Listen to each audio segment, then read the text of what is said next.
He knew I could tell them apart. The first thing I noticed was the lighter, not the ballroom. Not the silk masks drifting through gold light, not the string quartet tucked beneath painted ceilings while men who ordered murders lifted crystal glasses as if they had clean hands. The lighter, a clean silver click somewhere behind me, sharp enough to cut through the music. I had spent the last 4 hours inside Palazzo Salvatore, pretending my stomach wasn't trying to crawl up my throat. I was there officially because Belande Restoration had repaired 6 18th century masks for the Salvatore Foundation's charity Masquerade. Unofficially, I was there because my father's name had once appeared in a donor ledger connected to this family, and 3 days before he died, he told me if anything ever happened to him, I should look where powerful men preferred costumes to faces. Tonight felt like a costume. I stood beside a mirrored pillar with a lacquered mask cradled in gloved hands, waiting for the coordinator who had vanished 20 minutes earlier. The room smelled of expensive perfume, candle wax, and something colder drifting in every time the terrace doors opened to the sea.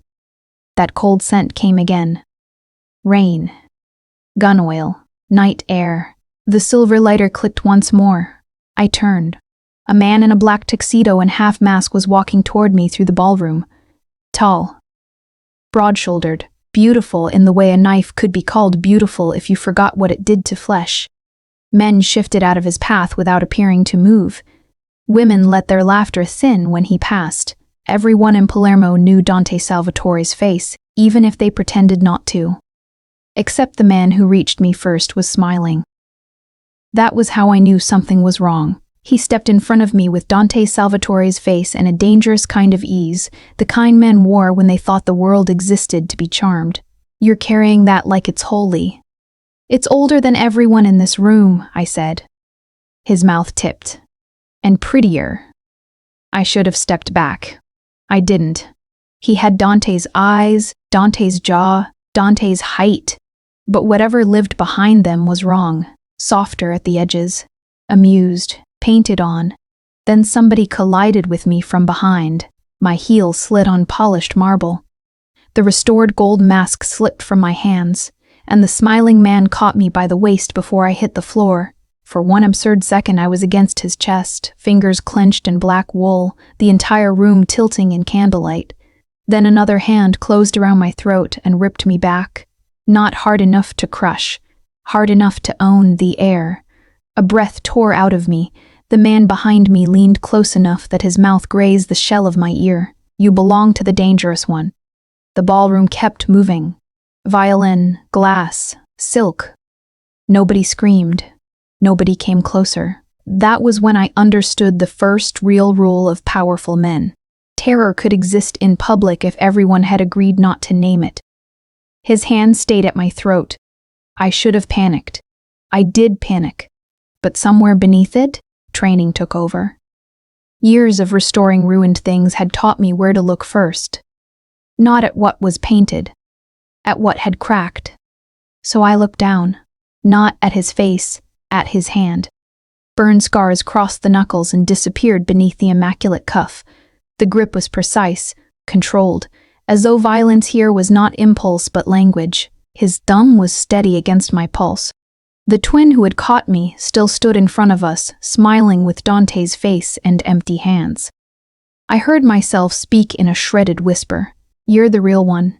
The hand at my throat went still. In front of us, the smiling twin's expression changed almost imperceptibly. Interest. Then annoyance. The man behind me let out a breath that touched my temple. Look at me. I did. He removed his mask with his free hand. The room didn't gasp. It didn't have to. The reaction moved through the crowd in smaller ways. Eyes lowered. Voices dinned. One man near the bar set his drink down too carefully. Dante Salvatore was even more dangerous without the mask, because there was nothing theatrical about him. No performance, no smile, just a hard, dark stillness, like something old and deep had decided whether you were worth drowning. How? He asked. I swallowed carefully against his grip. He smiled first. The twin laughed. That's insulting. No, I said, and my voice steadied because it angered me that I was shaking. That's incomplete. You have the same face, not the same hands. Dante's gaze dropped briefly to his scars. Nobody ever should have looked there. I knew that the second I did it. Men like him lived surrounded by fear. Fear taught people to avoid what might humanize them. The strangest thing happened. Something in his expression did not soften.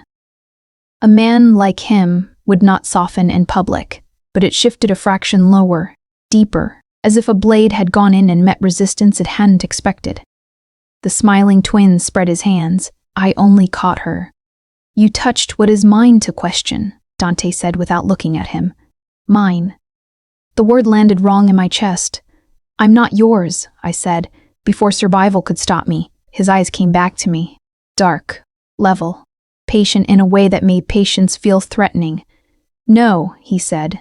Not yet. The quartet kept playing. Somewhere behind us, a woman laughed too loudly. Dante released my throat only to slide 2 fingers beneath my chin, turning my face to the light. Not gentle, not cruel. Assessing. My skin burned where he'd touched me. Name, Sofia Belandi. Recognition flickered somewhere far back in his gaze. Gone too fast for me to trust it. What are you doing in my house, Sofia Belandi? Delivering repaired masks. Only that? My heartbeat stumbled. I forced myself not to answer too quickly. The smiling twin tilted his head. Careful, brother. She might be the only honest thing in this room. Dante's eyes stayed on mine. That would make her very inconvenient. I should have denied everything. I should have lied better. Instead, I said the worst possible thing. My father used to say the same. Silence. It opened beneath us like water. Dante removed his hand from my face. He took a silver lighter from his pocket and clicked it once, though he didn't light it.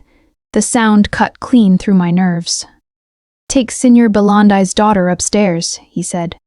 2 men appeared at my side so fast I had no idea where they'd come from. The twin moved first. That seems excessive. Dante turned his head slightly. You are 1 more sentence away from leaving this room in pieces, Matteo. So that was it. Matteo, his identical twin. My pulse thudded so hard it hurt. Matteo smiled again, but this time I could see the strain in it. You always were dramatic, and you always mistook being liked for being safe. One of the guards reached for my arm. I jerked away instinctively. Dante noticed. Of course he noticed. He stepped closer, near enough that the cold scent of him slid under my skin. Walk, ma chère. The nickname struck me as insult first, a label. Something between accusation and possession. I'm not wearing one now. His gaze dropped to my bare face. Everyone in this house is. I walked because the alternatives had guns. Up the marble staircase, down a silent corridor, through a suite so grand it felt indecent dark wood, old paintings, a terrace looking over a black slice of sea. One guard opened the door. The other waited until I stepped inside. From the hall, Dante looked at me once more. Not at my dress, not at my mouth. Straight into me, as if he was trying to understand what kind of woman looked at a monster's hands before his face. Then he flicked the lighter shut. The door locked behind me. His rules arrived before dawn. I did not sleep. That wasn't because the suite was uncomfortable. It was because it was too beautiful for captivity, and something about that made it worse. A woman could lose her mind very quietly in a room lined with walnut shelves and silk drapes if the door only opened from the outside. I spent the first hour testing windows and exits. The terrace overlooked a 3-story drop to a stone courtyard. The bathroom had no vent wide enough for a cat. The bedroom door opened onto a sitting room where 2 armed men took turns standing outside as if I might dissolve through the wood and escape as vapor. By 3 a.m, I was barefoot on freezing marble, standing in front of a painting of St. Michael pinning the devil under his foot and wondering whether men like Dante Salvatore commissioned religious art because they believed in judgment or because they enjoyed irony. At 6, somebody knocked. A tray appeared first. Espresso, bread, fruit, and a woman in her 50s with silver-threaded black hair twisted into a knot so severe it made the fine bones of her face look regal rather than stern. "I'm Rosa," she said, pushing the trolley inside with the brisk authority of somebody who had run this household longer than half the men with guns. "Eat before you faint. If you faint, the boss will say he told me to make you eat, and I'll have to listen to him be right." I stared at her. Is he always like this? Worse when he's worried? I'm not sure that helps. It wasn't meant to. She set down an espresso cup. Her eyes flicked to my throat. A faint bruise had started to bloom there. "Ice. After coffee." "Thank you," I said, because politeness survived even when dignity didn't. Rosa's mouth twitched. "You're either very well raised or very foolish. Possibly both. That would explain why you're here."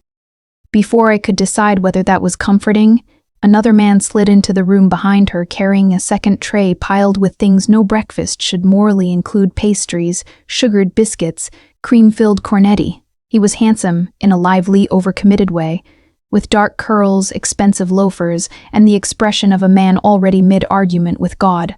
"Rosa," he said in a tone of genuine betrayal, "I saw 6 cornetti leave the kitchen and not one of them came to me. Is this how loyalty dies?" Rosa didn't turn. "Die it." He put a hand over his heart. "You use that word like a widow uses black." She finally faced him. "And yet you keep surviving it." His gaze landed on me. He brightened. "Ah, the girl who caused last night's collective aneurysm. I didn't mean to. No one ever means to with us. That is how it starts." Rosa made a sound of disapproval. "Johnny, what?" He looked scandalized. "I'm welcoming her. Badly, perhaps, but sincerely." He set the tray down and gave me a little bow. "Johnny, Ferraro, driver, Capri Gime, occasional hostage negotiator, full-time victim of Rosa Morelli's nutritional fascism." Rosa smacked the back of his head with a folded napkin. He rubbed it, wounded. "One day you'll regret refusing me. One day I'll poison you gently and sleep well." I laughed before I could stop myself. Both of them looked at me. Johnny with triumph, Rosa with something softer. "There," Johnny said. "Human. Good sign." After they left, I ate more than I meant to. The espresso was strong enough to wake the dead, and maybe that was useful in this house. At 9, the door opened again. Dante entered alone. The room changed around him. Not dramatically, more like everything tightened one notch, as though the air itself preferred order when he was in it. He had removed the tuxedo and changed into a charcoal suit with no tie. The burn scars on his right hand flashed once as he closed the door behind him. His silver lighter clicked open. "Shut." "You tested the windows," he said. I folded my arms. Should I have spent the night admiring the drapes? Their Florentine silk? That is not the problem. He came no farther than the threshold between sitting room and bedroom, which somehow felt more controlled than if he had crossed straight to me. "Your father worked at the Belandi studio on Via Roma." It was not a question. My spine went rigid anyway. "You know who I am." "I know who your father was." The way he said was made my mouth go dry. "What does that mean?" "It means I asked you a question last night and you answered around it." His gaze held mine without wavering. "Why were you really at my masquerade?" "I told you. You told me part of it. I hated that he was right. I hated more that he had said it in the calm voice of a man who didn't need to press to be obeyed. Do you lock up all your guests? You are not a guest. What am I then? He considered me for one terrible measured second. A problem. Then solve it. A silence passed between us. Too long, too aware. His eyes dropped briefly to my mouth before returning to my face. That tiny movement lodged under my skin like heat. Almost. Then it was gone. He set the lighter on a side table with quiet precision. You will stay here until I decide whether your problem belongs to me or to my brother. What if I decide not to stay? His expression didn't change. You're mistaking options for leverage. I took one step closer anyway because anger was easier than fear. You dragged me upstairs because I could tell you apart. Something flickered. Not surprise. Recognition of danger. Yes. Why does that matter? Because almost no one can. That answer landed harder than any threat. For a moment I could see the shape of it. Two men with the same face moving through a violent world where identity itself could become a weapon. I swallowed. Mateo isn't just your brother. No. What is he? Dante's jaw tightened once. A mistake that learned to smile. Before I could ask more, there was a knock. Johnny leaned in without waiting. Boss. Tommaso's downstairs, and if you don't come now, he says he'll describe your blood work in front of the guards again. Dante didn't look away from me. Later. Gianni noticed the temperature in the room and winced theatrically. Ah, interruption. My finest skill. Leave, Dante said. Gianni stepped backward, then paused. For the record, Sophia, if he says later in that tone, it usually means you should prepare emotionally. Gianni, Dante said. He pointed down the hall. Gone. Entirely gone, like carbohydrates from my life. The door closed behind him. I looked at Dante. Do people usually talk to you like that? Only the ones I haven't buried. That should have chilled me. It did, but not as cleanly as it should have, because buried underneath the threat was a grim, exhausted affection he would never admit out loud. He moved toward the door and stopped. 2 rules, Mashura. I lifted my chin. I hate that nickname. It will survive the experience. His hand closed around the doorknob. You do not leave your floor without permission, and if Mateo approaches you again, you speak to no one before you speak to me. The words should have sounded jealous. They didn't. They sounded like doctrine written after blood. Why? His eyes found my throat where the bruise darkened. Something colder entered his face. Because if my brother wants you, he said quietly, it is never for a harmless reason. Then he opened the door. And because now, he added without turning, you are under my roof. The door shut. Control settled over the room like another lock. I found the crack beneath the paint. By noon on the second day, captivity had acquired a schedule. Breakfast with Rosa, 1 armed guard outside the suite instead of 2. No phone, no handbag, no explanation. Dante appeared twice and disappeared like a storm front that refused to break. Once to ask whether I preferred tea or coffee as if preference mattered in a gilded cage. Once to tell me I would be working downstairs. Working, I repeated, suspicious. In the chapel, he said, a panel painting was damaged when one of my men forgot he had elbows. I stared. You're kidnapping me into conservation labor? His mouth shifted almost invisibly. Temporary employment. You are unwell. That is not new information. The chapel sat off the east corridor, half hidden behind carved walnut doors. It smelled faintly of wax, old linen, and sea damp that centuries of wealth had failed to keep out completely.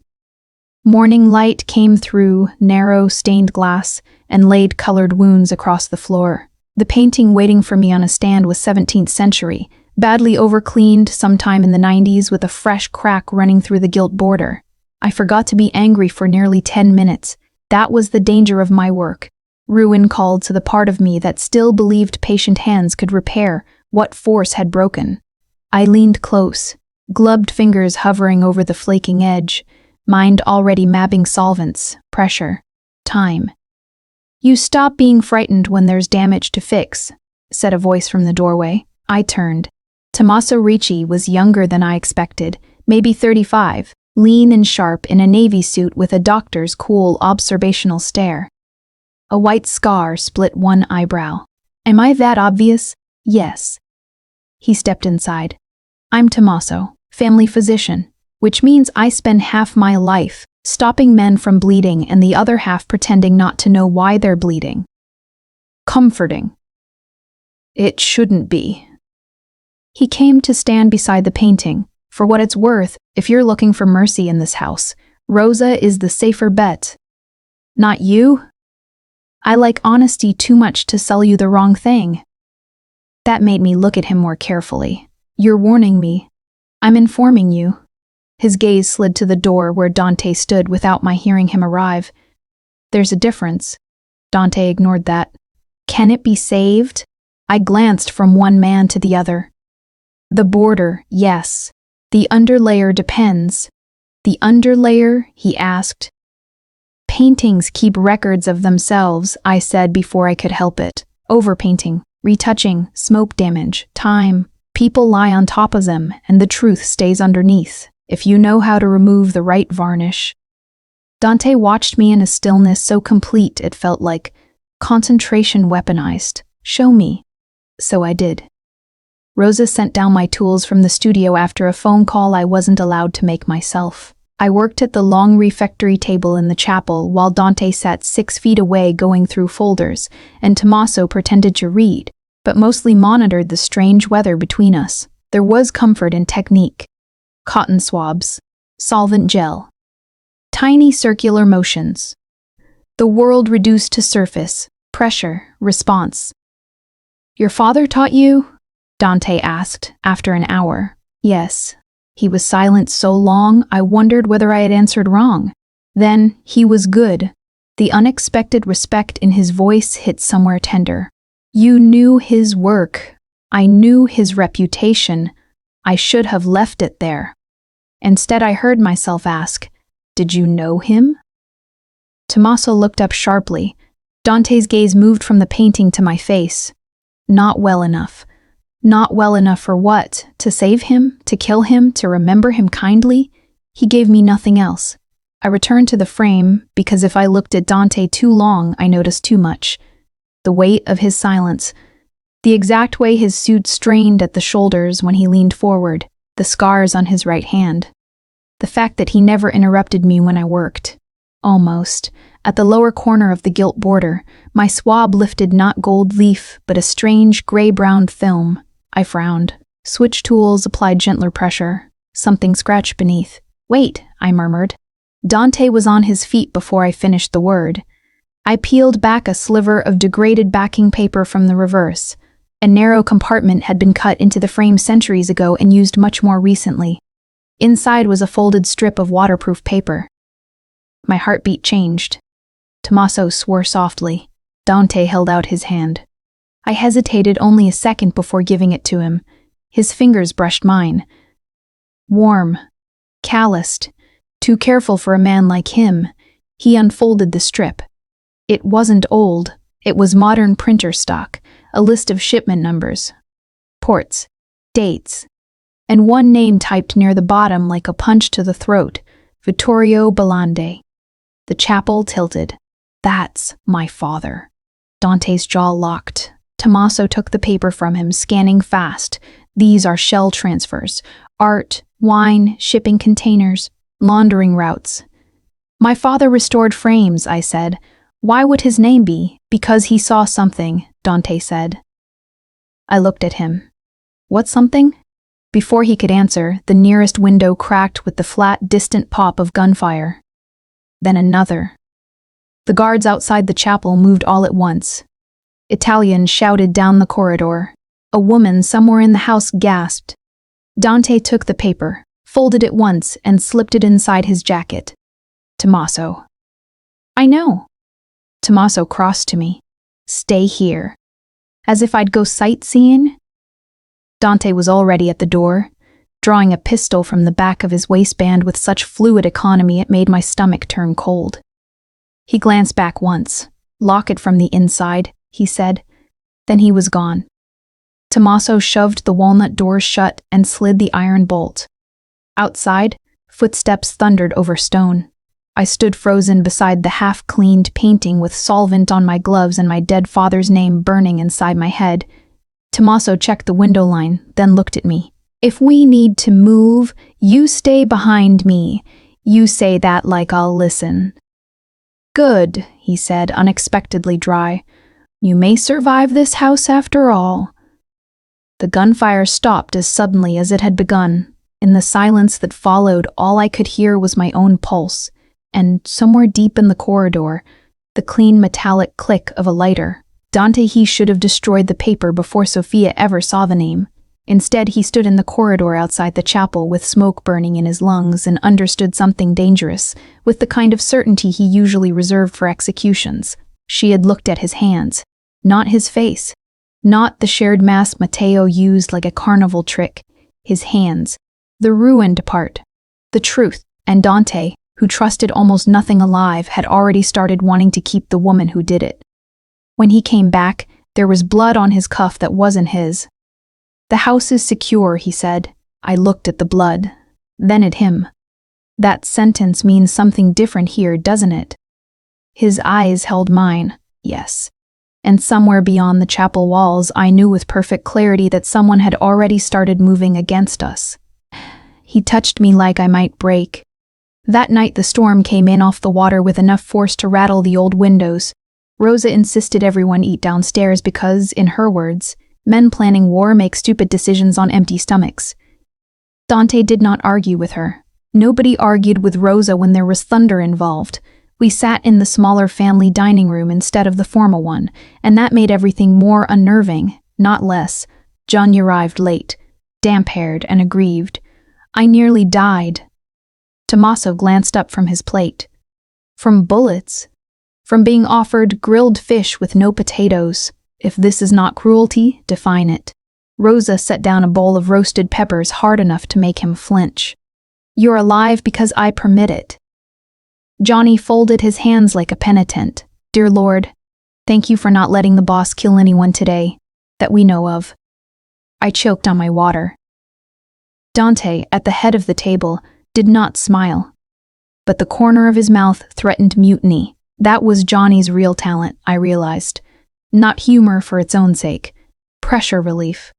He put air back into rooms that might otherwise crush everybody inside them. After dinner, the lights went out. The entire house inhaled. Backup generators took too long to kick in. In the dark, thunder rolled over the sea, and every man in the corridor seemed to reach for a weapon at once. I stood too quickly, caught the edge of my chair, and would have gone sprawling if a hand hadn't closed around my wrist. "Dante, stay behind me." The room was almost black except for forks of lightning through the windows. I could smell rain and candle smoke and the cold, clean trace of his cologne over something metallic. The generator failed to start. Johnny swore softly. Tommaso was already moving toward the hall. Rosa muttered a prayer in Sicilian that sounded old enough to matter. "We used the chapel lanterns," Dante said. Someone handed him a hurricane lamp. The flame threw amber over his face, carving the planes into something almost medieval. His scarred hand wrapped around the lamp handle. His other hand still held my wrist. Almost. He should have let go. He didn't. We crossed 2 corridors and a staircase in slow-moving gold. Men with guns became shadows on walls. Rain hit the windows like thrown gravel. In the chapel, Dante set the lantern down near the work table where the damaged painting still waited. "I'll stay," I said when Tommaso went to check the generator room. Dante turned. "You don't have to." "I know." It was the first thing I'd said to him in hours that wasn't sharpened at the edges. He noticed. Of course he noticed.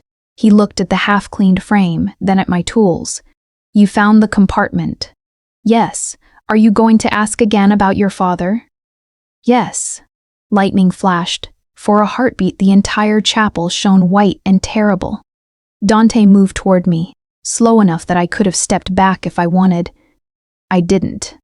That felt like its own kind of confession. "There was an explosion 17 years ago," he said. "A car bomb meant for my father. My mother died in it." I looked down at his hand before I could stop myself. The scars. His gaze followed mine. This time he did not hide them. I pulled her out. The words were flat. Worse than grief. They sounded used down to the bone. "I'm sorry," I said quietly. Something shifted in his face. Not relief, maybe anger that I had offered softness where he didn't know what to do with it. "Your father's name showed up in records tied to the shell network that buried evidence around that bombing. I don't know whether he was part of it or whether he found it by mistake. My father wasn't dirty." He held my stare. "I know." That certainty struck me harder than accusation would have. How? Dante's jaw worked once. Because dead honest men leave trails, dead guilty men erase them. Thunder cracked directly overhead. I flinched. The lantern shuddered. Hot wax spilled near the table. I reached automatically. So did he. My fingers slipped on the brass base. The lantern tipped. Dante caught it with his scarred hand. The metal seared. He did not make a sound. He only set it upright before fire kissed the linen runner. Dante. I grabbed the water carafe and doused the cloth. Steam hissed. He took one step back as if pain were a private matter and I had no invitation to witness it.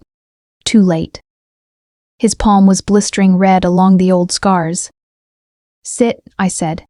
He didn't move. Sit, I repeated, sharper. Unless your family physician also enjoys infected burns. Something in my tone surprised him enough to obey. I found salve in the first aid cabinet, bandages in the sacristy drawer, and returned to the refectory bench where he sat with his forearm braced on one thigh. Lightning moved over stained glass behind him.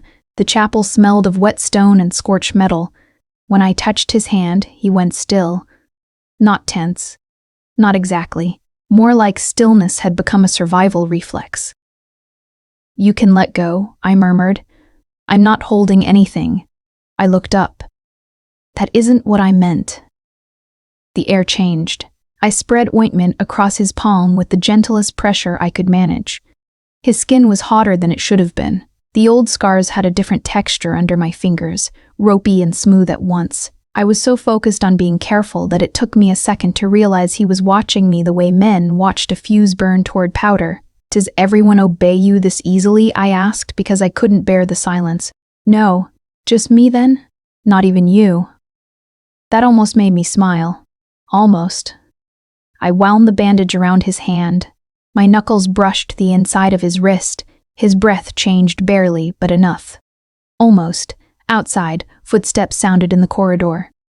Voices. The moment sealed itself shut. Gianni burst into the chapel first, soaked through and outraged. If I die because the generator quit before I did, I'll haunt everyone selectively. His eyes landed on me, kneeling between Dante's knees, Dante's hand in mine, and he stopped dead. Oh, he said. I see. Terrible time for electricity to become symbolic. Johnny, Dante said. Yes, boss, entirely respectful. He put a hand to his chest. Also, Rosa says if anyone bleeds on her floors tonight, she resigns. That broke the tension just enough for me to breathe. Tommaso came in behind him. Power's back in 10. I tied off the bandage and sat back. Dante flexed his fingers once, testing the wrap. When he looked at me, something in his eyes was darker than gratitude and more dangerous than desire, because it still had restraint wrapped around it. You should stop doing that, he said. My throat tightened. What? Touching me like a more saving? Then he stood and left me in the chapel with the storm still shaking the glass. My secret came up insolvent. Secrets never surfaced cleanly. They came up like old varnish sticky, reluctant, dragging half the surface with them. Mine broke open the next afternoon in Dante's library. He had summoned me after breakfast with no explanation, and I found him standing beside a long table covered in ledgers, shipping manifests, and photographs clipped into precise rows. Sunlight cut through the shutters in narrow bars. Dust turned gold in the beams. My handbag sat in the center of the table. I stopped moving. That was in my room. Yes. You searched it. Yes. There was no apology in him. I had known better than to expect one. But fury still rushed through me hot enough to shake. You had no right. His expression did not change. You forfeited arguments about rights when you entered my house under false pretenses. The blunt force of that landed because it was partly true. Inside my bag, neatly arranged like evidence for a trial, were the things I had hidden since the Masquerade. My father's old notebook, copied donor lists from the Museum Foundation, and the invitation I had used to access the restricted West Wing before Matteo found me. Dante touched the invitation with his uninjured hand. You altered the ink. My pulse kicked. How do you know that? Because it fooled 3 guards and made my head of security threaten retirement. He paused. Answer the question I didn't ask yet. I looked at the invitation. It had started as a standard embossed card. I had used conservation solvent, heat, and patience to lift a printed name and replace it with another without tearing the paper grain. It was the same principle as removing smoke darkening from an oil portrait. Surface, pressure. Truth underneath. My father was auditing a private collection before he died, I said. He called me the night before and told me not to trust the museum board if anything happened to him. Tommaso, leaning against the far shelf, went still. I kept going because if I stopped, I might start crying and I would rather have swallowed glass. After the funeral, everyone called it an accident, a scaffolding collapse. But the police report was wrong. Measurements were wrong. Timestamps were wrong. Somebody cleaned the site too fast. The donor list tied to the museum included your foundation, Carlo Baresi, and 2 shell companies that appear again in shipping records the year your mother died. Dante's gaze sharpened at Carlo's name, though he gave away nothing else. So I came to your party, I finished, to find out whether my father died for stumbling into your family's graveyard. Silence hit the room hard enough to bruise. Tommaso exhaled. Cristo, I faced Dante. Now you know. Yes. That's all you have to say. His voice stayed low. No, but it's what I can say without lying. The door opened before I could answer. Carlo Baresi entered in a tailored cream suit, silver hair immaculate, reading glasses in one hand. He looked every inch the elegant advisor older men became when they wanted power to resemble civilization. Sophia, he said warmly, as if he hadn't just walked into my interrogation. I'm glad you're being included. The phrase was so polished it almost slid past me. Almost. Dante's eyes flicked to him once. We're discussing Belandi. Carlo's face arranged itself into appropriate regret. A tragedy. Vittorio had delicate hands. He had a spine, too, I said before caution could stop me. Carlo studied me with mild surprise, then smiled. Even better. If he was offended, he wore it beautifully. After he left, Dante handed me one of the shipment photos. It showed the back of a framed altarpiece being loaded into a container. A custom seal sat crooked over the join. Can you tell whether it was opened? He asked. I took the photograph. Then another. Then a third. The angle of the metal crimp, the pressure mark near the lower edge, the scrape where somebody had used the wrong tool. Yes, I said slowly. This seal was removed and replaced. Not well. Whoever did it rushed. Tommaso straightened. Dante's focus narrowed to a point. Can you prove it? If I have the original frame in proper light, yes. 3 minutes later, I was in the storage warehouse at the back of the estate, wearing gloves again, standing before the actual altar piece. Dust, cedar, cold cement, armed men in suits pretending not to watch me. I used a penlight, magnifier, and 2 cotton swabs. The replacement adhesive fluoresced instantly. It was opened, I said, and resealed. Dante's face went hard in a way I had never seen up close, not anger, exactly. More like anger after it had been disciplined into purpose. He took out his lighter, clicked it once, and every man in the warehouse seemed to understand something from the sound alone. Get me the port logs, he said. One of the guards moved. Now, Dante added, and the man all but ran. I looked at him. You didn't expect me to be useful. His eyes returned to mine. I didn't expect to be wrong this often where you're concerned. That should not have felt the way it did. Tommaso stepped beside me while the guards dispersed. Quietly, he said, You should know something. What? You weren't searched because Dante wanted leverage. He kept his gaze on the crate. You were searched because someone on the inside told Matteo you were looking at donor lists. We thought the leak came from the museum. Now I'm not sure. A small coldness opened in my spine. Someone in this house? Maybe. Before I could ask who, Dante turned. Masquerade. The nickname sounded different in the warehouse. Less like a label. More like he already expected my attention to belong to him. I hated that my body listened before my mind did. He held out my father's notebook. I shouldn't return this yet, he said. But I am. I took it carefully. His fingers brushed mine. Stayed half a second too long. Almost. Why? I asked. His answer was so quiet I nearly missed it. Because your hands shake less when you're holding something true. That was the first time genuine vulnerability cracked open between us. Not a confession. Not a promise. Just a line too perceptive to survive as indifference. And because this house could never allow one tenderness to exist without punishing it, the alarm on one of the guards' phones started screaming. The port logs had been burned. Inside job. Betrayal, still faceless, took a full breath in the room. He said my name like a prayer he hated. War announced itself with shattered glass. We were crossing the inner courtyard at dusk when the first shot hit the balustrade above my head and sprayed marble chips into my hair. For one stunned second, I only heard birds exploding out of the cypress trees and the echo folding around the stone. Then, Dante hit me, not with violence, with force. He drove me down behind the fountain wall, his body covering mine before the second shot cracked. Water drenched my sleeve, his hand locked around the back of my neck, pinning me beneath him. Stay down. Gunfire tore across the courtyard from two directions. Men shouted in Italian. Johnny, somewhere to our left, yelled something obscene about dying before dessert. Tommaso shouted for cover. One of Dante's guards went down hard enough that I heard bone hit stone. I had never been under live fire before. Movies lied.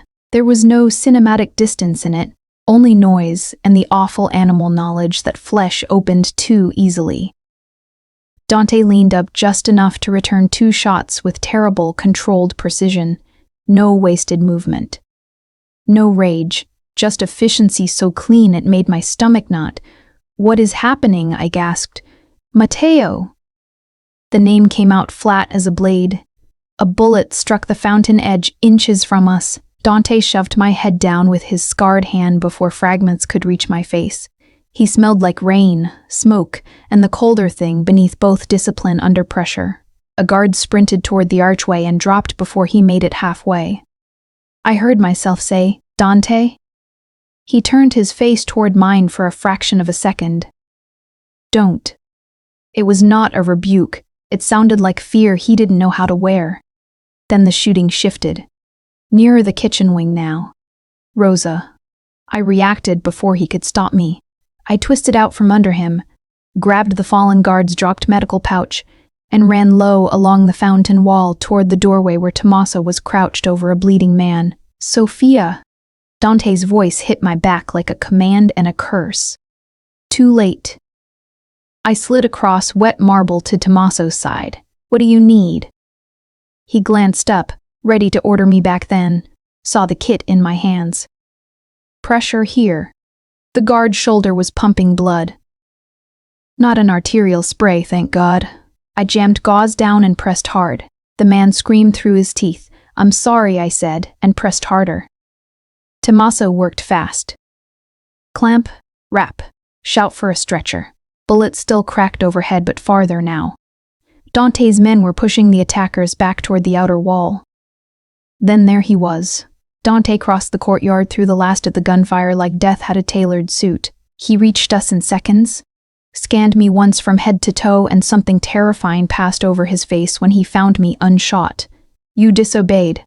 "I brought the kit." "You disobeyed." Yes.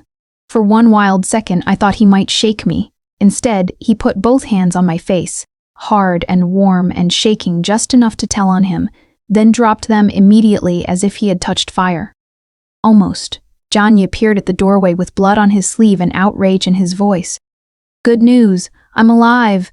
Bad news, my jacket isn't." Tommaso didn't look up. "It's not your blood. That is why it's a tragedy." Even I laughed, breathless and horrified. Dante cut him a look. "Report. 3 in the outer garden, 2 at the wall. One definitely local because he insulted my driving first."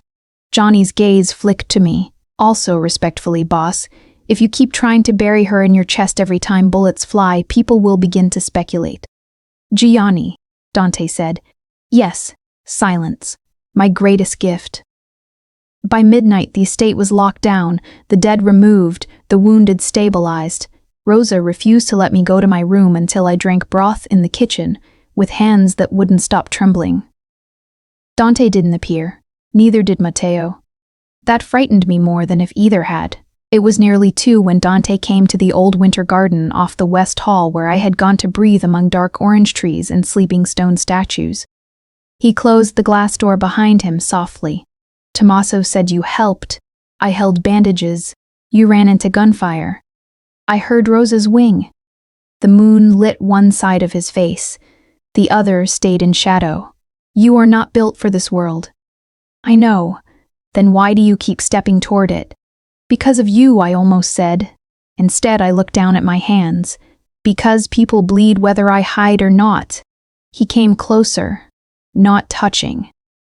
Near enough that the air changed temperature. Sophia. It was the first time he'd said my name like that, not as an interrogation, not as a fact, as if it cost him. I swallowed. What? His gaze moved over my face with unbearable care. In the ballroom, when I put my hand on your throat, you looked at my hands. My breath caught. No one does that, he said. They look at the face. They look away. You didn't. The winter garden went very still around us. That unsettled you, I said. Yes, why? Dante's mouth hardened. Because you saw the part I couldn't share with him. Matteo. The twin. The scar. The truth. Emotion climbed into my throat so fast it hurt. I didn't mean to matter. He closed his eyes once, briefly, like a man taking a blow he'd seen coming. Masquerade, he said, and the nickname had changed. Warmer by a degree. More dangerous for it. That stopped being your decision. He lifted his hand. I thought he would touch my face. He stopped, fingers hovering beside my cheek. Almost. Every nerve in my body knew it. If I touch you now, he said, voice rougher than I had ever heard it, I won't do it by halves. I should have stepped back. I should have said good. I should have said good. I should have said don't. Instead, the truth came out clumsy and human and bare. I don't know what I'm doing, I whispered. His breath left him slowly. Neither do I, he said, which was the most frightening thing he had ever admitted. Then he bent his head and touched his forehead to mine. No more than that. No kiss. No claim.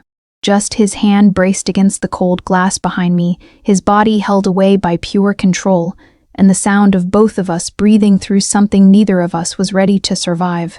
When he finally stepped back, the absence felt like a wound. War arrived fully the next morning when Matteo sent a severed gold masquerade ribbon to Dante's desk, with one line written beneath it, next time I take the girl. I could have left. There are moments when love stops being a feeling and becomes a cost. I didn't know that yet when the war moved from distant gunfire into the center of the house. It started with Tommaso. A delivery van breached the lower gate just after noon under the cover of a florist's invoice Rosa herself had approved because the chapel lilies had died in the heat. By the time anyone realized the driver wasn't one of ours, he had already come through the service corridor with a shotgun and Matteo's timing. I was in the kitchen helping Rosa pit cherries because my hands needed work and she said grief tasted less sharp when sugared. Johnny sat at the table eating plain almonds with the expression of a man wronged by heaven. This is not food, he informed us. This is apology. Rosa didn't look up, then apologized quietly. He clutched his chest. Sophia, you see how she abuses me. You're alive enough to complain, I said. That is not the same as being cherished. The first blast hit somewhere in the corridor. Rosa dropped the bowl. Cherries rolled across the tile like spilled blood. Tommaso appeared in the kitchen doorway at the same instant the second blast blew wood splinters out of the jam behind him. Down. He crossed the room in 3 strides and shoved both me and Rosa behind the heavy prep island before I fully understood what I was seeing. Another man came through the broken door with a gun already raised. Tommaso fired first. The kitchen became noise. White tile. Powder smoke. Rosa praying furiously under her breath. Gianni flattening himself beside the cold storage door and muttering, "This is the worst diet in history." The gunman went down. A second one appeared behind him. Tommaso turned. Too slow. The shot took him high in the side and threw him into the counter. I screamed his name. Then, Dante was there. I still don't know how long it took him to reach us because fear bends time into ugly shapes. One moment Tommaso was on the floor with blood spreading beneath him, and the next Dante had crossed the destroyed doorway and put 2 bullets into the second attacker with such brutal efficiency it looked less like movement than judgment.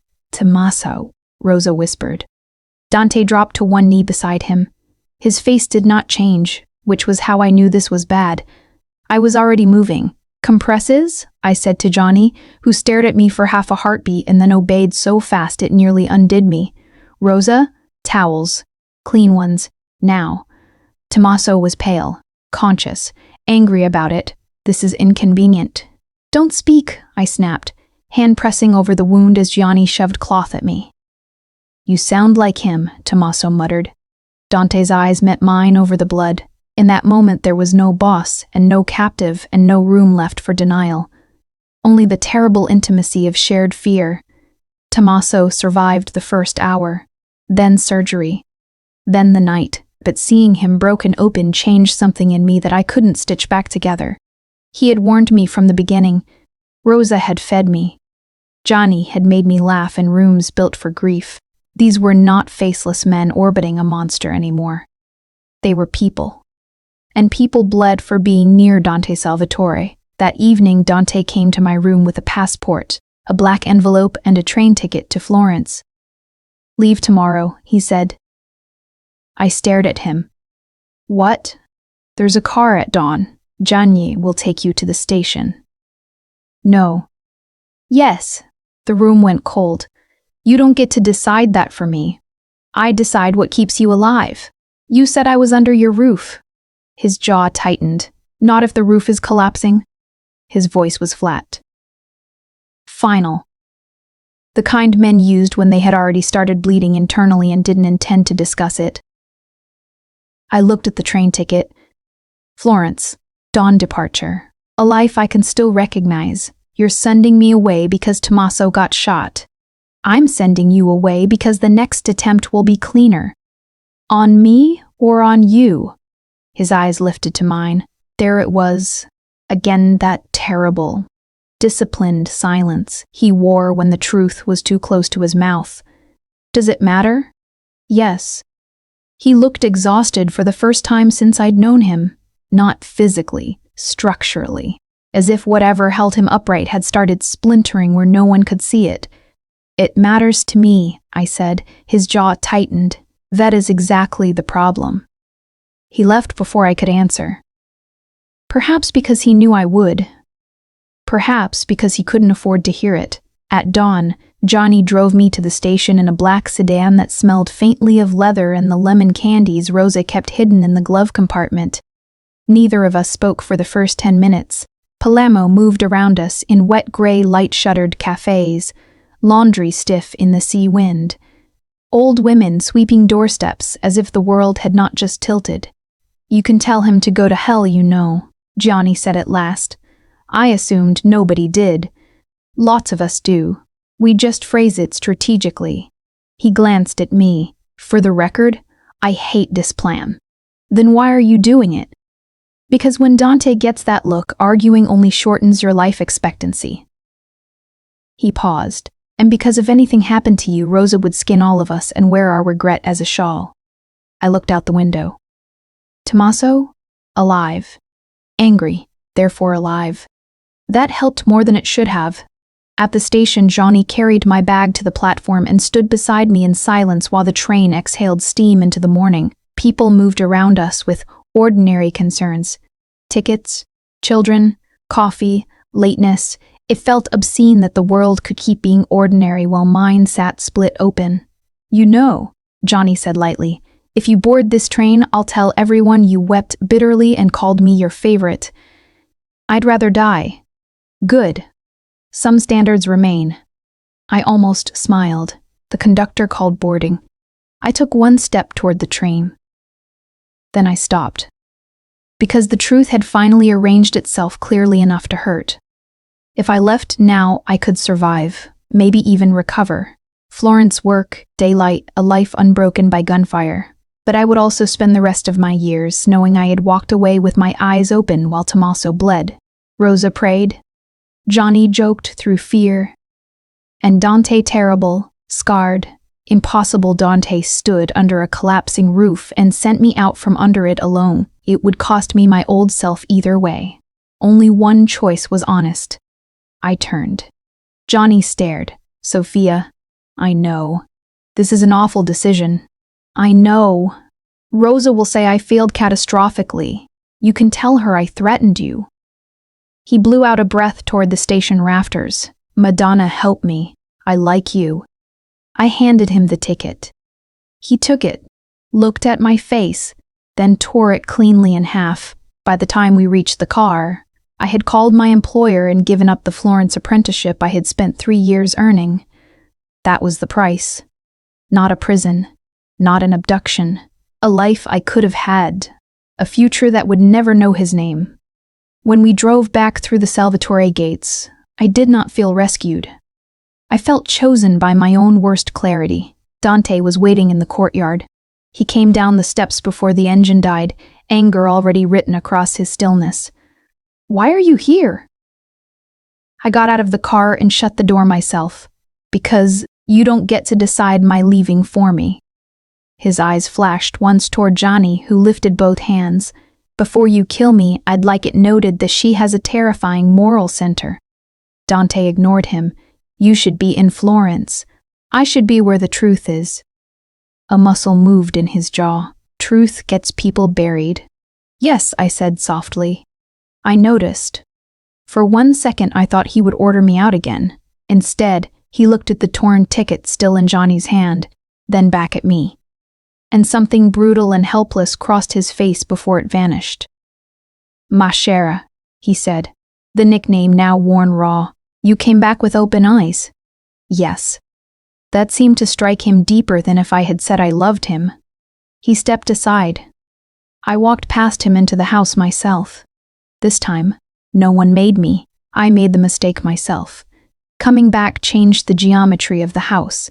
The guards still watched me, but not as if I were temporary. Rosa kissed my forehead once, hard, then complained that I looked thin. Tommaso was white and irritable in bed, which everyone treated as a sign of recovery. Gianni announced to the kitchen staff that I had chosen organized crime over Florence on principle, and Rosa threatened to smack him with a ladle if he ever summarized my life again. Dante said very little. That should have made things easier. It didn't. Silence from him had become its own form of touch. I could feel it following me through rooms, hovering at the edge of stairs, pausing outside doors. 3 nights after I returned, Carlo Bersi found me in the chapel. I was standing before the half-restored frame from Chapter 3, studying the cleaned edges where old glue fluoresced faintly under a penlight. The chapel smelled of linen, wax, and the mineral damp that never left the stone. Your father used to stand exactly there, Carlo said. I turned too fast. You knew him. A slow, elegant nod, better than Dante did. Vittorio believed books should balance and men should fear God. Poor habits in our circles. Every instinct in me told me to go find Dante. I didn't. That was the mistake. Carlo came farther in, his shoes whispering over the chapel floor. I heard you gave up Florence. People in this house hear too much. People in this house survive by it. He studied the frame. Your father hid more than one thing, Sophia. He trusted art because men overlook what they cannot price correctly. My pulse changed. What are you talking about? There is a ledger, he said. Not a copy, the original accounting book linking the shell routes, the bombing, and the museum board. Vittorio found it before he died. Matteo has been searching for it for years. I gripped the penlight. Where? Carlo lowered his voice. In the old theater on the North Bluff. Your father told me once he would rather hide truth in painted lies than in safes men knew to crack. I should have gone straight to Dante. I heard that sentence inside my own skull as clearly as if someone else had spoken it. Instead, I thought of my father, his notebook, the years of being told accident, accident, accident until the word curdled inside me. Why tell me now? I asked. Because the brothers are about to destroy each other over scraps, Carlo said, and because Dante will burn the ledger if it protects you. He is less rational where you are concerned than he believes. That line should have frightened me into caution. Instead, it reached the stupid, aching center of me and made everything worse. Carlo held out a key. West Gate, he said. Midnight. Come alone if you want the truth before the men in this house make it another war trophy.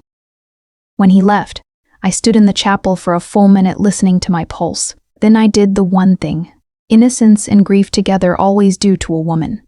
I told myself I could be careful. At 11:50, I slipped through the service corridor in jeans, boots, and a borrowed dark coat, my father's notebook tucked inside my sleeve.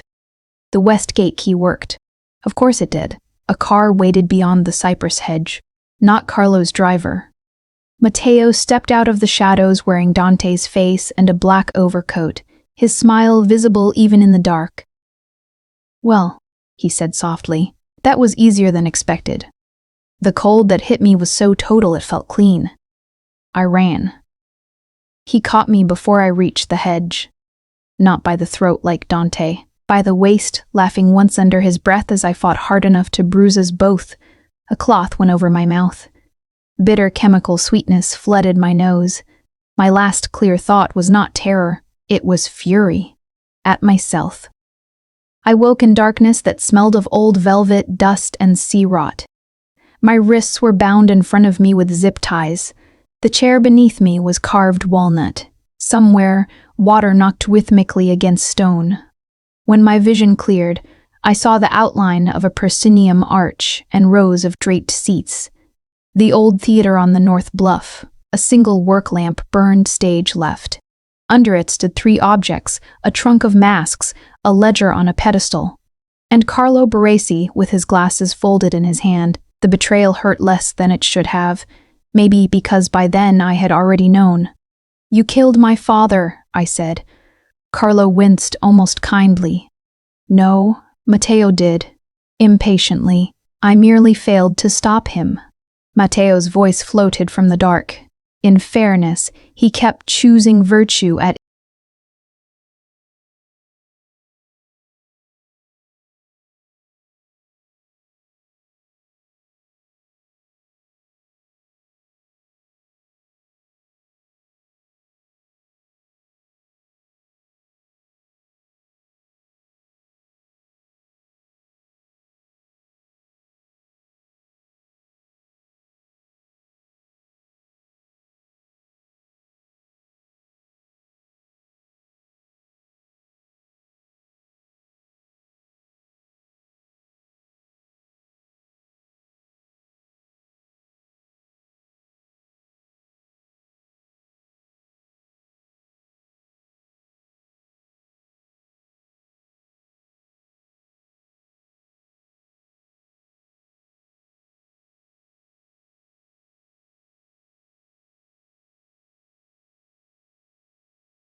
turpentine. I twisted, caught the bottleneck with my fingertips and tipped it. Liquid spread across the stage boards and into the dust-dark velvet curtain hem. I waited, listened. No footsteps. From the prop's trunk, a silver scorpion mask gleamed under the lamp. Matteo's. Mirror, poison, performance. I smashed the turpentine bottle against the chair leg as quietly as I could, snagged the glass shard in my tied hands, and started sawing through plastic. Each movement bit flesh. Each second mattered. Outside, somewhere far off, I heard an engine. Then the metallic click of a lighter in the dark. My whole body went still. Dante. Too soon for relief. Too late for safety. The theater doors slammed open, and Matteo laughed. He came, but I was not waiting to be saved. Matteo's laugh echoed through the old theater like something staged for an audience already dead. I had one hand free by then. Blood slicked my wrist where the zip tie had cut into it, but blood was useful if it meant movement. I dropped the glass shard into my palm, curled my fingers around it, and slid off the chair just as the first shot cracked from the lobby. The lamp swung. Shadows jumped across the stage. Men shouted below, Italian hard and fast. One of them was Johnny, unmistakable even in mortal danger. If anyone sets me on fire, I'm filing a complaint. That bought me one hysterical pulse of courage. I crawled behind the props trunk and found the ledger still on the pedestal. Too obvious, too displayed. My training kicked in through the panic anyway. The leather was wrong for a book supposedly 30 years old, too supple, too uniform, a copy, a lure. I scanned the stage, painted flats stacked against the back wall. One fresco panel depicting St. Cecilia with a cracked gilt halo. Fresh nail heads on an old frame. Replacement work. My breath caught. My father used to say the thing added later, always confessed first. I ran low across the stage just as Matteo emerged from the wings with a pistol in one hand and the scorpion mask in the other. "Well," he said, seeing me free, "that's disappointing." I grabbed the St. Cecilia panel and heaved. It shifted an inch. Hollow behind it, Matteo fired. The bullet buried itself in wood beside my shoulder. I didn't scream. I pulled harder. The panel toppled forward, revealing a cavity cut into the stone wall. Inside sat a wrapped oilskin bundle, no bigger than a bread loaf. The real ledger. I had it in my arms when Matteo reached me. He seized a fistful of my coat and dragged me backward. The bundle nearly slipped. I swung the broken glass shard up on instinct and sliced his palm. He hissed and let go. For one glorious second, I saw the crack in him. Not charm, not confidence. Petulant violence. A boy who had built a self out of getting away with things.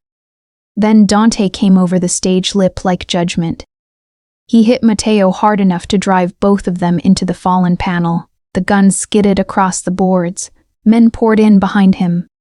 2 guards. Tommaso somehow upright and pale as a ghost at the theater doors, and Johnny with blood on his collar and an expression of deep personal inconvenience. "Sophia," Dante barked. "I have it!" His head turned toward me for half a heartbeat, and in that half second, Matteo drove a knife up under Dante's ribs. Everything stopped. Not outside. Not in the room. In me. Dante did not cry out. He made one low sound through his teeth and broke Matteo's wrists so brutally the knife clattered free. Then he turned and shot the work lamp. Darkness swallowed the stage. Smart, terrifying, entirely him. I dropped flat and crawled toward where I had last seen the orchestra pit. The ledger hugged tight against my chest. Gunfire erupted in short, controlled bursts. Men yelled, somebody fell. The smell of cordate and spilled turpentine thickened fast. Then the silver lighter clicked. A tiny flame bloomed 3 feet to my left. Dante's hand. He wasn't using it for light, he was using it as bait. Matteo moved toward it, greedy for the kill. I saw the shape of his shoulder just as he raised the pistol. I did the only thing I could. I snatched the curtain, hem-soaked in turpentine, and threw it toward the lighter. Flame raced up velvet in a hot gold sheet. The stage exploded into firelight. Matteo recoiled, blinded. Dante turned with blood dark down his side and shot the gun out of his hand. Guards surged in. Carlo, trying to flee through the wings, took one panic step backward into burning drapery. Johnny stared after him in horror. "Well," Johnny said faintly, "that feels symbolic." Tommaso shoved past him toward me. "Are you hurt?" "I'm fine," I lied. Dante was not. He had gone to one knee, one hand pressed to his side. Matteo still breathed, sprawled against the scenery, eyes bright with hatred and something worse hurt vanity.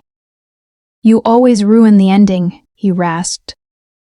Dante's face had gone pale around the eyes. "You mistake endings for theater." He would have finished it there. Maybe he should have. but smoke rolled low across the stage, and Tommaso shouted that the roof timbers were catching. Johnny and the guards hauled Carlo out half-conscious, while I got one arm under Dante's shoulders, and Tommaso took the other side. He resisted exactly one step. Then blood loss won. We got him outside into sea wind and gravel and the screaming orange reflection of the theater catching properly behind us. Sirens were impossible here. Men like Dante handled catastrophe privately. The night smelled of salt, smoke, and singed velvet. Tommaso lowered Dante against the side of a car and tore open his shirt. The wound was ugly, not immediately fatal, if pressure held and God behaved. I knelt in blood and gravel and put both hands over his side. His eyes opened, found me, stayed. "Masquerade," he said, voice thinned by pain. "I'm here. You should have told me. That hurt because it was true. I know." His hand came up, shaking, and touched my throat exactly where he had first claimed air from me at the Masquerade, not squeezing, only resting there as if he needed to feel proof. "It won't happen again," I whispered. His mouth moved like he almost smiled and couldn't spare the strength. Almost. Tommaso shoved gauze at me. "Keep pressure." Johnny crouched on Dante's other side, smoke-streaked and offended by existence. "Boss, if you die tonight, Rosa will make me host the condolence lunch, and I am not emotionally equipped." Dante managed one exhale that might have been amusement. That tiny sound nearly undid me. When we got back to the estate and Tommaso took him into surgery, I sat outside the room with the real ledger in my lap and the taste of smoke in my mouth. No one tried to take the book from me, perhaps because I looked feral enough to bite. 2 hours later, Dante lived. 3 hours later, Matteo vanished. By dawn, we knew everything in the ledger except the final movement. Carlo had helped bury the bombing evidence. Matteo had helped kill my father. And both men had spent years feeding Dante partial truths, so he would remain a weapon instead of a son. When Dante woke fully, I went to him before anyone could stop me. He was pale against the pillows, stripped down to bandages and stillness. Morning sat gray at the windows. I said nothing. Neither did he. I just leaned over and kissed him. Not carefully. Not bravely. Desperately. Like smoke was still in my lungs and I needed proof there was air left anywhere. He made a rough sound and caught the back of my neck with his good hand, then stopped himself before the kiss could turn hungry. Even wounded, even shaking, he stopped. Restraint, again. It broke me more than if he hadn't. When my forehead rested against his, he whispered, "Matteo's still alive." I closed my eyes. I know. And for the first time, both of us understood one of us might not survive what came next. Some victories come back bleeding. The final hunt ended at the old shipyard east of the port. Risalvatore containers had once moved art, cash, and dead truths through the dark. By then, Matteo had taken what remained of Carlo's loyal men, burned 2 warehouses, and sent Dante a single photograph, the scorpion mask nailed to the office wall where Dante's mother's case file had first disappeared. Under it, one line in Matteo's hand, "Come alone, or I become you properly." Dante showed me the note at sunrise. "No," I said. "Yes. No." He stood in the dressing room fastening a shoulder holster over fresh bandages, movement slower now, precise because pain made care non-negotiable. Dawn silvered the mirror behind him. For the first time since I'd known him, he looked like a man who had not fully healed from being 17. "Matteo wants me isolated," he said. "That is what he understands. He understands you'll sacrifice yourself before you risk everyone else." His eyes found mine in the mirror. "Wouldn't you?" I hated that I had no quick lie available. On the bed beside us sat the real ledger. Overnight, I had studied it with gloves, magnifier, and coffee strong enough to dissolve caution. Numbers, routes, shell companies, and tucked in the binding paste, a hand-drawn shipping diagram. An old shipyard map with one storage vault marked beneath Pier 4. A hidden tunnel. "Matteo's exit. He'll run below deck," I said, tapping the copied sketch. He staged his theatrics in places with second exits. "The theater, the museum annex. This will be the same." Dante looked down at the map, then back at me. That was the thing between us now. Not merely desire. Operational trust.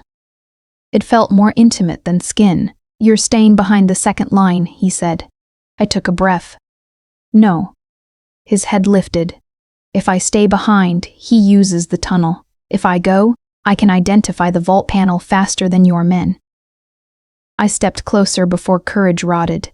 "You don't get to build strategy that protects my body by pretending my mind is optional." Silence.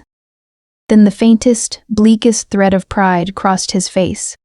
"Mashera," he said, "you are making this difficult. I've noticed I have a gift." Johnny appeared in the doorway wearing a bulletproof vest over an immaculate black shirt. Before anyone starts kissing or dying, Rosa sent ricotta pastries in order not to disgrace her by missing breakfast. Dante did not turn out. Johnny stayed exactly long enough to set the pastry box down. "For the record, if I perish at the shipyard, tell Rosa I loved her against my nutritional interests." "You've never told her at all," I said. He straightened his cuffs mournfully. "Because I prefer yearning with plausible deniability." Then he vanished. By nightfall, the shipyard smelled of rust, brine, wet rope, and old diesel. Floodlights carved the piers into harsh geometry. Dante's men moved in coordinated silence, boots ringing hollow on steel gangways. Tommaso stayed in the command car against everyone's advice, too stubborn to recover properly. Rosa was not there, which somehow made the danger feel realer. Home had withheld itself. I went in with Dante, Johnny, and 2 guards through the customs office first. Empty. Too empty. Matteo wanted distance, not witnesses. At Pier 4, the warehouse doors stood open. Inside, shipping crates rose like a wooden city. One bare bulb swung overhead. At the far end, seated on the desk as if hosting a terrible family reunion, Matteo wore the scorpion mask pushed up on his head and held a pistol loosely in one hand. Same face. Wrong gravity. "Brother," he said. "You brought her." "I brought the woman you keep underestimating," Dante answered. Matteo's gaze slid to me. "She came back twice. You always did attract strays." Something in Dante's stillness sharpened to killing edge. "Careful." "Or what?" Matteo smiled.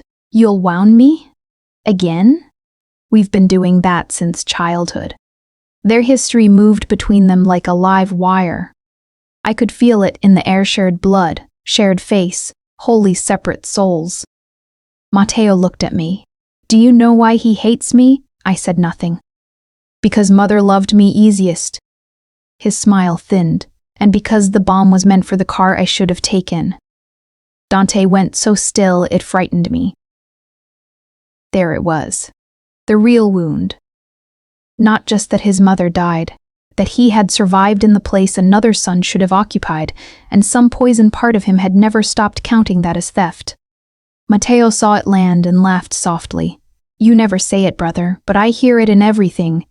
You think I should have burned instead." "No," Dante said, and the quiet in his voice was more lethal than shouting. "I think you should have become someone worth saving." The silence that followed felt like the whole building had leaned in. Matteo fired first. Chaos split open. I dropped behind a crate as bullets tore splinters overhead. Dante and the guards answered instantly. Johnny swore with operatic conviction from somewhere to my left. Men moved in the catwalk shadows above us, Matteo's remaining loyalists. Too many. Then I saw it. A steel panel half hidden behind stacked customs crates, newer hinges than the surrounding wall. The tunnel. I ran low, using the crate rows for cover.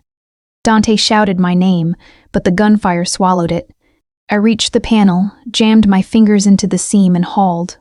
Locked. Not by key, by a painted customs seal. I pulled my penknife, sliced the false lead stamp exactly where the lacquer had been reapplied, and kicked the bar free. The panel flew open. Cold tunnel air poured out. Matteo saw it at the same moment I did. He broke from cover toward me. Dante got there first. The impact of their bodies slammed one into the other with sickening force. The pistol skidded away. brother against brother now, fists and bone and old hatred stripped to its original animal shape. I should have looked away. I couldn't. Matteo fought dirty because that was all he believed in. Knife from his boot, thumb to fresh wound, same face twisted by envy and grievance into something almost childlike in its ugliness. Dante bled and kept coming. At one point, Matteo got the knife back and drove Dante to one knee beside the open tunnel. "Look at us," Matteo panted. "Same blood, same hands." "No," I said before I realized I'd spoken. Both men turned a fraction. "Not the hands," I said. Matteo's attention snapped to me in fury. And that was enough. Dante seized the wrist with the knife, twisted and turned the blade inward under Matteo's ribs, with one brutal, final movement. For a moment, nobody made a sound. Matteo looked down, then back up at his brother's, his own face reflected. Ruined. Human for one bare second. "You chose her," he whispered. Dante's expression did not move. "No, she chose truth. When Matteo fell, he fell like a cut string, not theatrical. Not grand, just down. Everything after that blurred into function. Guards securing exits, Tommaso ordering medics, Gianni sitting on a crate breathing hard and announcing, "If anyone says the word cardio to me again, I will defect." Carlo was dead. Matteo was dead. The ledger lived. The shell routes, the bombing cover-up, my father's murder, all of it had names now. And Dante knelt in the middle of the warehouse, staring at his twin's body like a man who had just killed the last witness to his own childhood. I went to him. He didn't look up when I knelt beside him. I put my hand over his scarred one anyway. After a long time, he turned it and held on. Outside, dawn began bleeding into the harbor. Inside the warehouse, with rust in the air and grief standing upright between us, the war ended. It was over. He asked me in the quiet. After war, the house sounded wrong. Too quiet in the corridors. Too careful at dinner. Even Johnny's complaints arrived half a tone lower for the first week, as if humor itself knew it was stepping around broken glass. Funerals came first, not grand public displays. Men like Dante buried their dead privately and laundered the truth for newspapers. Carlo's name disappeared into a respectable obituary full of civic service and no honesty at all. Matteo's body was handled by lawyers, priests, and silence. Dante did not attend the church service. He stood instead in the chapel alone for nearly an hour with his burned hand braced against the back pew, and came out looking older by something no clock could measure. Tommaso healed slowly and hated every minute. Rosa bullied him through broth, stitches, and medication with such efficiency that even Dante surrendered to her treatment plans without argument. I moved out of the lock suite and into the east wing by choice. That mattered to both of us more than we said. The ledger ended 3 careers, exposed 2 customs officials, and reopened my father's case under so much quiet pressure that the authorities suddenly remembered how paperwork worked. None of it brought Vittorio Belandi back. None of it made justice feel clean. But truth, once dragged into daylight, had a weight of its own. Dante gave me the chapel studio 2 weeks later, not as compensation. Never that. As recognition. "You work here better than you hide," he said, standing in the doorway while morning made saints of the dust motes. "An insult and a gift at once," I replied. His mouth almost moved. "My range is limited." I spent my days restoring confiscated paintings seized from shell properties and warehouses Matteo had used. Damage, solvent, underlayers. It felt right that my hands were undoing some of what theirs had buried. One evening in late autumn, I carried a tray of candied orange peel and bitter chocolate shards into the kitchen because Rosa was teaching me a Sicilian recipe she claimed separates women who endure from women who dramatize. Johnny was already there, hovering beside the island with tragic hope. "If that is for the household," he said, "I support socialism." "It's for after dinner," I told him. He looked at the chocolate like a pilgrim at a shrine. "You have no idea what hope you represent." Rosa slapped his hand before he stole a piece. "Wait. I have waited my whole adult life. For food, perhaps. Not for sense. I laughed and set the tray down. The dark glaze had set beautifully over the orange custard bright beneath bitterness, delicate shell on top that would crack under the spoon. Johnny peered closer. What is it called? I thought of smoke, of blood on gravel, of the first time Dante had said my nickname like it hurt him. Late harvest, I said. Sounds mournful, Johnny observed. It tastes better than it sounds. He nodded solemnly, like the boss. From the doorway, Dante said, You seem committed to unemployment. None of us had heard him enter. Johnny straightened. I stay because I believe in redemption. Through dessert, Tommaso added, coming in behind Dante with one hand still pressed absently to his healing side. Through survival, Johnny corrected. Then, seeing Rosa reach for a knife, he backed away. Metaphorical survival. Entirely respectful. That was his gift again, human weather in a house built for storms. Later, after dinner, after the dishes, after Tommaso finally lost an argument with fatigue, and Rosa marched him upstairs like a reluctant schoolboy, I found Dante in the kitchen alone under the small light above the stove. Not his office, not the terrace, the kitchen. He was standing with one hand on the marble island, the silver lighter beside him, untouched. The room smelled of coffee gone warm and burnt sugar. You hated the dessert, I said. He looked up. I had 2 servings. That could be politeness. With Johnny present? Impossible. I came closer. The house had learned not to interrupt certain silences between us. Then what was it? His gaze shifted to the tray, where one cracked shell remained. It looked strong on top, he said quietly. Fragile underneath. Bitter first, then not. The words brushed close to memory. I realized with a slow ache that he had been watching me translate myself into food all along. I didn't mean it as a confession, I said. I know. Did you hear one anyway? Yes. We stood there in the low kitchen light with the day finally gone soft around us. Then he did something that made my breath stop. Dante took the lighter, turned it once in his scarred hand, and set it aside like a weapon he didn't need. From his inner pocket he drew a ring. Not a diamond display fit for gossip pages, but a thick old gold band set with a square of black onyx worn smooth at the corners. My mother's, he said, reset after the fire. I stared at it, then at him. This is not a fairy tale, he said. I won't insult you by pretending otherwise. No. No. His voice roughened slightly. It is a life with blood in its foundation and peace stolen where we can make it. It is danger, paperwork, Sunday coffee, men at gates, and me not surviving you gone from it. Something inside me gave way completely. He stepped closer. If you take this, he said, it is with full knowledge. Not because you were trapped, not because I held you here. Because you choose this house and the man in it. My eyes burned. You make proposals sound like sworn testimony. I make them sound accurate. A laugh broke out of me, wet and helpless and real. Then I nodded. He slid the ring onto my finger with the same care he had once used to bandage control around desire.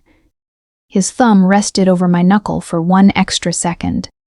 Almost, still almost, even now, because some tenderness never stopped trembling. Ma chère, he said, and the word had become home somewhere along the way. Yes? Stay.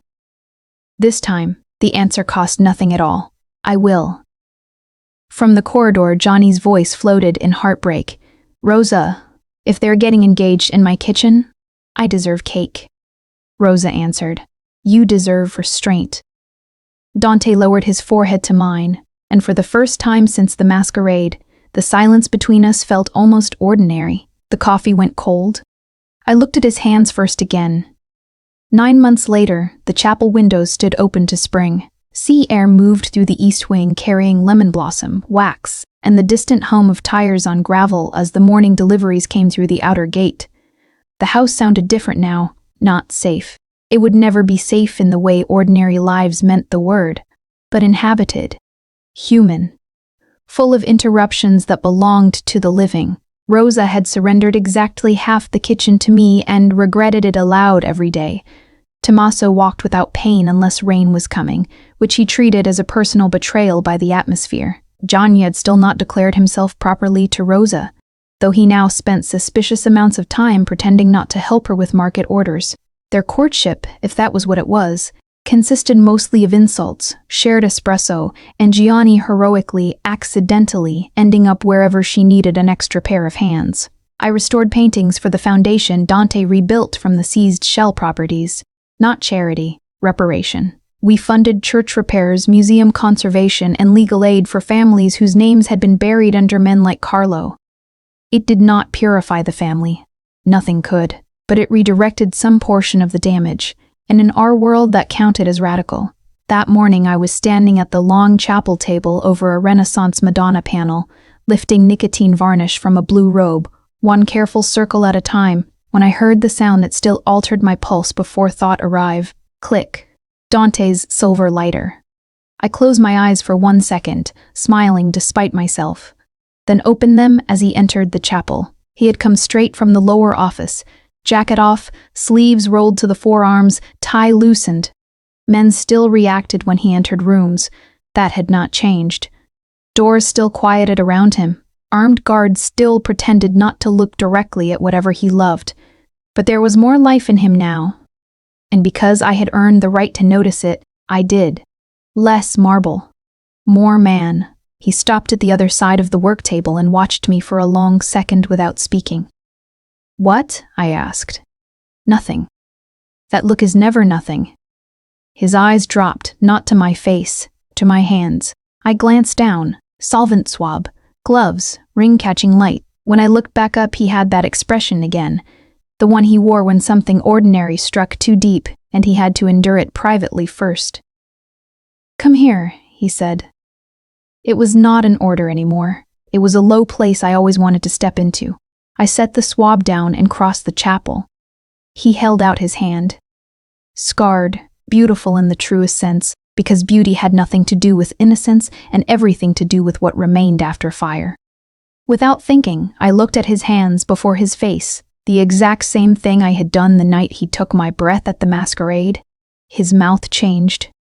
There it was. The bookend. The wound still opening in the same place, only now it was no longer injury alone. It was recognition. Us. You did it again, he said softly. What? That. I traced one old burn ridge with my thumb. Looked at the truth first. Something unguarded entered his eyes brief. Devastating. Yes. The chapel around us blurred a little, or maybe that was me. In the ballroom, he said, voice gone lower, I thought it was a threat, and now I know what it costs me. I swallowed. What? He lifted my hand, ring and all, and pressed his mouth to my knuckles where solvent had dried in pale marks. Everything I used to be without you. For a man like Dante, that was a love letter, a confession, and a surrender. I went very still because happiness, when it arrived honestly, could feel almost as dangerous as grief. From the corridor came Johnny's voice, bright with outrage. Rosa, if those lemons are for marmalade and not for fish, I need advance notice. I have emotional preparations to make. Rosa answered, if you don't stop stealing candied peel, your funeral will be very dry. Tommaso added, somewhere behind them, I'll certify the cause as gluttony. Dante closed his eyes briefly, listening. I used to think peace would sound different. So did I. What did you think? I thought it would be silent. His thumb moved once over my wrist where my pulse lived, and now? I looked past him to the open windows, the bright water beyond the cypress line, the restored saints watching from their walls, the house still guarded and still dangerous and still somehow ours. Now I think it sounds like people we'd miss if they stopped talking. A small laugh left him. Rare enough to feel like weather changing. He reached into his pocket, took out the silver lighter, and clicked it open. The sound ran through the chapel just as it had on the first night. Back then, it had been a warning. A countdown, the edge of a cage. Now it was only his hand moving in a familiar rhythm while he stood close enough that I could lean into him, and did. He didn't light it. He just clicked it shut again and touched the cool metal lightly to the inside of my wrist, exactly over my heartbeat. The same gesture, transformed. I covered his hand with mine. Mashera, he murmured. The nickname no longer meant captive. Or witness. Or the woman in the wrong arms.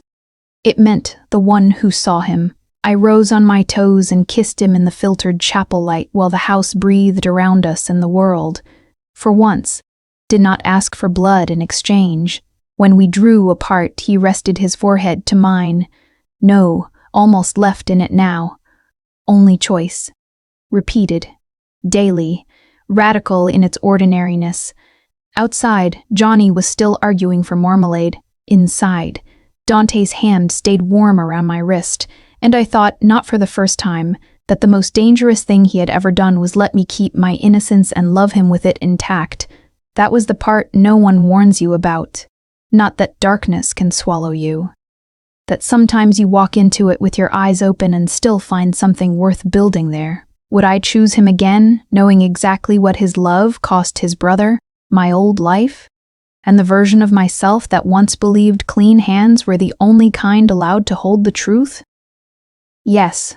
Tell me, would you have chosen Dante Salvatore and let Matteo die for it?